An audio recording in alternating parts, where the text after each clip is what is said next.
Paul Schrader plonge dans le monde du poker mais pas que.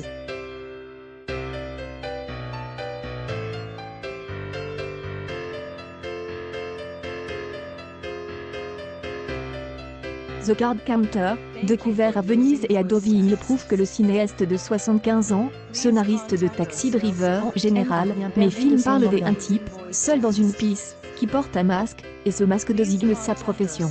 Il peut s'agir d'un chauffeur de taxi, d'un dealer, d'un gigolo, d'un pasteur, et je confronte ce personnage à un obstacle majeur.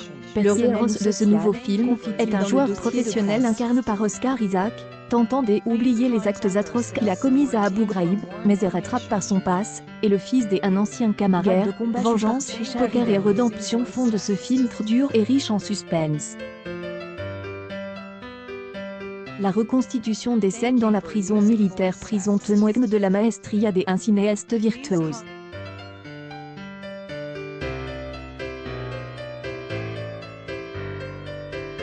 Paul Schrader donne au spectateur l'impression de suivre les héros dans les décors sinistres comme dans une séquence filmée en réalité virtuelle.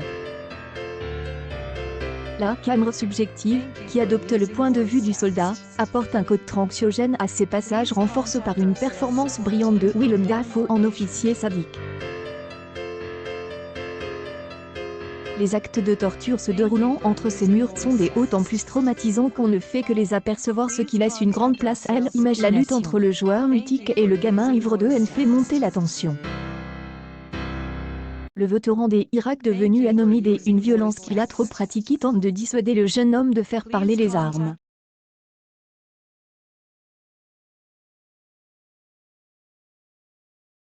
L'atmosphère mortifère des casinos où se déroulant les compétitions de poker.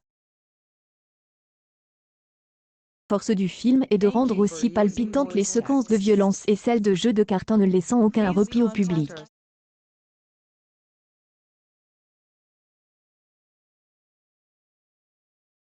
Mise en scène et une écriture taillée au cordeau fond de The Card Counter, une œuvre majeure soulignant les dommages collatéraux des conflits et interrogeant sur des notions aussi passionnantes que la responsabilité et la